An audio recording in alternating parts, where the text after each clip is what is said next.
ကျွန်တော်ကတစ်နှစ်ကိုငွေသိန်းပေါင်းများစွာရှာနိုင်တဲ့သူပါဒါပေမဲ့ကိုဝင်ရဲ့အမှန်နဲ့ဇနီးတဲ့အပေါ်မှာတော့အရာရာကို90စီခွဲဝေချခံဖို့အမြဲတမ်းတင်းတင်းကြပ်ကြပ်တောင်းဆိုခဲ့တယ်သူမပိုက်ကြီးတကားကားနဲ့မြေအောက်ရထားစီးပြီးနေ့လယ်စာကိုခောက်ဆွဲချောက်ပဲစားနေရတာကိုလည်းကျွန်တော်ကတရားမျှတတယ်လို့ပဲမြင်ခဲ့တယ်ကျွန်တော်တို့နှစ်ယောက်လုံးကလူကြီးတွေပဲလေဘာလို့ကျွန်တော်ကသူမကိုထောက်ပံ့နေရမှာလဲလုပ်ဖို့ကင်ဘက်တွေကကျွန်တော်ကိုနှလုံးသားမရှိသူလို့ပြောကြပေမဲ့ကျွန်တော်ဂရုမစိုက်ခဲ့ဘူးဒါပေမဲ့ကျွန်တော်တို့ရဲ့ကလေးလေးမွေးဖွားလာတဲ့နေ့မှာတော့အရာရာပြောင်းလဲသွားခဲ့တယ်။သူမကကျွန်တော်လက်ထဲကိုစာရွက်စာတမ်းတစ်ခုကမ်းပေးခဲ့တယ်။အဲ့ဒါကိုကင်ထားတဲ့ကျွန်တော်လက်တွေတုံရင်နေခဲ့တယ်။သူမကကလေးကိုပွေ့ချီရင်ကျွန်တော်ကိုအေးအေးဆေးဆေးစိုက်ကြည့်ပြီးပြောလိုက်တယ်ရွှေစင်ရှင်ကတရားမျှတမှုကိုတိတ်မြတ်လို့တာပဲနော်။အခုတော့ရှင်အလှည့်ရောက်ပြီးရှင်ဘက်ကပေးချေဖို့ပဲ။အပြင်လူတွေအမြင်မှာတော့ကျွန်တော်ကအောင်မြင်မှုရဲ့ပြရုပ်တစ်ခုပါကားရှိတယ်အိမ်ရှိတယ်။ပြီးတော့ချုံမောလှပတဲ့ဇနီးသည်ရွှေစင်ရှိတယ်အခုဆိုသူမကကိုဝင်ရှိလက်ရှိနေပြီးကျွန်တော်ဘဝကပြည့်စုံနေတရားရှိပေမဲ့ကျွန်တော်မှဘယ်သူမှနားမလည်နိုင်တဲ့စီကံတစ်ခုရှိတယ်အဲ့ဒါကတော့ဇနီးတဲ့နဲ့ကျွန်တော်အရာရာကိုတဝက်စီခွဲဝေချက်ခံတဲ့စီကံမှာမနက်6နာရီမှာနှုတ်ဆက်မိလာတဲ့ကျွန်တော်မျက်လုံးဖွင့်လိုက်တဲ့အချိန်မှာရွှေစင်ကနိုးနေနေပြီးသူမကရင်ပေါ်ကနေခက်ခက်ထထိုင်နေရတယ်သူမခါးကိုကင်ပြီးရေချိုးခန်းထဲကိုဖြည်းဖြည်းချင်းလမ်းလျှောက်သွားတယ်ရေချိုးခန်းထဲကနေသူမပြုတ်အပ်နေတဲ့အတန်တွေကိုကြားနေရတဲ့ကိုဝင်ဆောင်မှုဝေတာကခုထိမရက်သေးဘူးကျွန်တော်ထလိုက်ပြီးမိပူတိုက်ထားတဲ့အင်ဂျီကိုဝင်းနက်ကတိုင်ကိုစီးလိုက်တယ်မှန်ထဲမှာမြင်ရတဲ့ကိုပုံစံကတက်ရက်စမတ်ကြတဲ့မျိုးပြပညာရှင်တယောက်ပေါ့ရွှေစင်ရေချိုးခန်းထဲကထွက်လာတော့မျက်နှာကဖြူကျော်နေတယ်သူမမိဖို့ကြောင့်လဲသွားပြီးရေခဲတက်တာတွေကပေါင်မုတ်တစ်ချက်ကိုထုတ်စားတယ်နွားလို့မတော့ဘူးကိုဝင်ဆောင်အားဖြည့်နှုတ်မုံတွေကုန်နေလို့တဲ့ကျွန်တော်ကတော့ကုံရင်သွားဝယ်လေလို့ပဲပြောလိုက်တယ်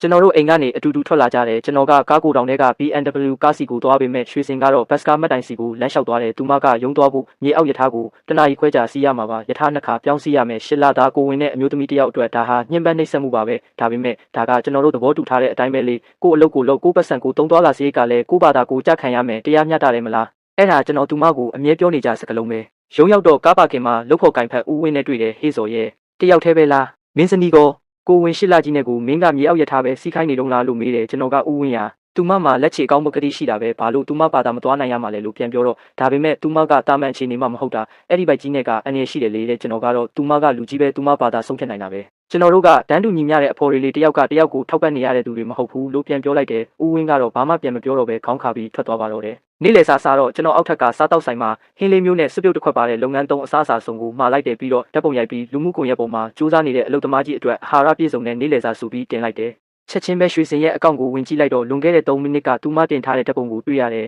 အဲ့ဒါကခောက်ဆွဲ6ထုံနဲ့ဘေးမှာရေနွေးဦးတစ်လုံးမှာဒီနေ့ခြေထောက်တွေပူဖော်လာလို့အငန်လျှော့စားရမယ်တဲ့ဓာတ်ပုံရဲ့ထောက်မှာတော့စူညံပြီးလူတွေကြက်ညက်နေတဲ့သူမရဲ့ရုံးခန်းလေးကိုမြင်နေရတယ်ကျွန်တော်ရင်နဲ့တမျိုးကြီးဖြစ်သွားပေမဲ့သူမစားခြင်းလို့စားတာပါပတ်စံချွေတာဖြစ်မှာပါဒါမှမဟုတ်သူမကခောက်ဆွဲ6ကြိုက်လို့နေမှာလို့ပဲတွေးပြီးဖုန်းကိုပိတ်လိုက်တယ်တရားမျှတမှုပဲလေညနေပိုင်းမှာရွှေစင်စီကဖုန်းလာတယ်ဒီနေ့နေလို့တိတ်မကောင်းဘူးခြေထောက်တွေအရန်ဖောနေလို့လမ်းလျှောက်ရင်နာနေတယ်ညဘက်လာကြိုပေးလို့ရမလားလို့မေးတယ်ကျွန်တော်မှာဧည့်သည်နဲ့ချိန်ထားတာရှိတယ်9နာရီမှာစားရမှာလို့ပြန်ပြောလိုက်တယ်ဖုန်းထဲမှာခဏလောက်တိတ်ဆိတ်သွားတယ်ပြီးမှကျွန်တော်ကအငှားရင်စီးလာခဲ့လေကားခကိုတဝက်စီခွဲပေးမယ်လို့ပြောလိုက်တော့သူမကမလိုတော့ဘူးဆိုပြီးဖုန်းချသွားတယ်ကျွန်တော်စိတ်တူသွားမိတယ်ကားခတောင်တဝက်ဆိုင်ပေးမယ်ပြောတာကိုဘာလို့စိတ်ကောက်နေရတာလဲလူကြီးတွေပဲဒီလောက်တော့ကိုယ့်ဘာသာကိုလုံနိုင်ရမှာပေါ့ည30နာရီဧည့်သည်နဲ့စားတော့တာပြီးသွားပြီးအိမ်ပြန်လမ်းမှာရွှေစင်ရဲ့ရုံးဘက်ကနေဖြတ်မောင်းတော့မြေအောက်ရထားဘူတာမှာရင်းနှီးနေတဲ့လူပုံရိပ်တစ်ခုကိုတွေ့လိုက်ရတယ်သူမဟာဆိုင်းဘုတ်ကိုမိရင်းခါကိုကင်ထားတဲ့နဖူးမှာလည်းချွေးတွေနဲ့လမ်းမီအောင်အောက်ကသူမရဲ့အရေးဟာရှည်လျားနေပြီးသူမရဲ့ဘိုက်ကလည်းပိုပြီးလေးလံနေပုံရတယ်သူမကနောက်ဆုံးရထားကိုစောင့်နေတာပါကျွန်တော်ကသူမဘေးကနေပဲဖြတ်မောင်းသွားခဲ့တယ်ရင်မောင်းကကိုစောရဲ့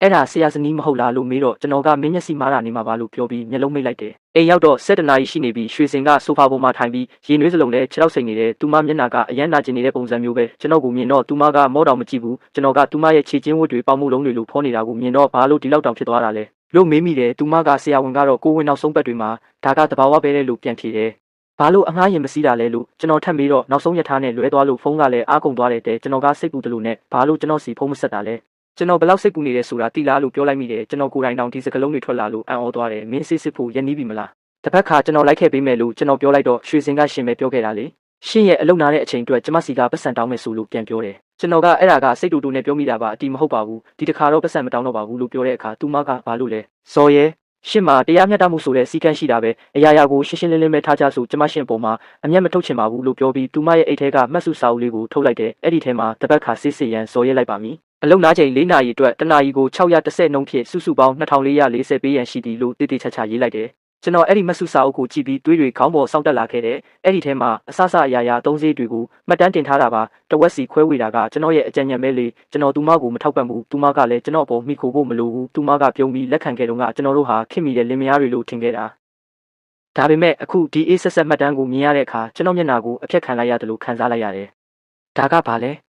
အကျွေးမှတ်နေတာလားလို့ကျွန်တော်အောင်မေးတော့သူမကညီကိုရီတောင်စရင်ရှင်းရမယ်လို့ရှင်ပဲပြောခဲ့တာလေတဲ့ကျွန်တော်တို့ကလင်မယားတွေလေးလို့ပြောတော့ဒါကြောင့်ပို့ပြီးရှင်းနေဖို့လိုတာပေါ့လို့သူမကပြန်ပြောတယ်ကျွန်တော်စကားမပြောနိုင်တော့ဘူးဟုတ်ပါတယ်ကျွန်တော်နေတိုင်းကားစီးပြီးရုံသွားတယ်သူမကမြေအောက်ရထားစီးရတယ်ကျွန်တော်ဒေါ်လာရချီတန်တဲ့အစားအစာတွေစားနေချိန်မှာသူမကခောက်ဆွဲချောက်စားနေရတယ်သူမပြုတ်အပ်နေချိန်မှာကျွန်တော်ကတ िश ူးတရွက်ပဲကမ်းပေးခဲ့ပြီးသူမခြေထောက်တွေဖောနေချိန်မှာကိုဘာသာကိုကားငါစီးဖို့ပဲပြောခဲ့တယ်ဒါဟာသူမရဲ့လွတ်လပ်မှုကိုလေးစားတာလို့ကျွန်တော်ထင်ခဲ့တာကျွန်တော်ရဲ့နောက်ဆုံးမျှော်လင့်ချက်ကိုစုပ်ကိုင်လိုက်တယ်ကျွန်တော်တို့မှာကလေးရှိသေးတယ်လေလို့ပြောလိုက်တော့ရွှေစင်ကသူမရဲ့ဘိုက်ကိုပို့ရင်းပထမဆုံးအကြိမ်ဖြစ်မျက်လုံးတွေနူးညံ့သွားတယ်ဟုတ်တယ်ကျမတို့မှာကလေးရှိတယ်အဲ့ဒီအတွက်ကုန်ကြစည်တွေကိုလည်းတဝက်စီခွဲရမှာပေါ့ကျမအကုန်လုံးတွက်ထားပြီးသားပါကိုဝင်ဆောင်အားစီးတွေကနေစလို့စစ်စစ်ခါတွေထိအကုန်ပါတယ်လို့သူမကအေးဆက်ဆက်ပဲပြောလိုက်ပါတော့တယ်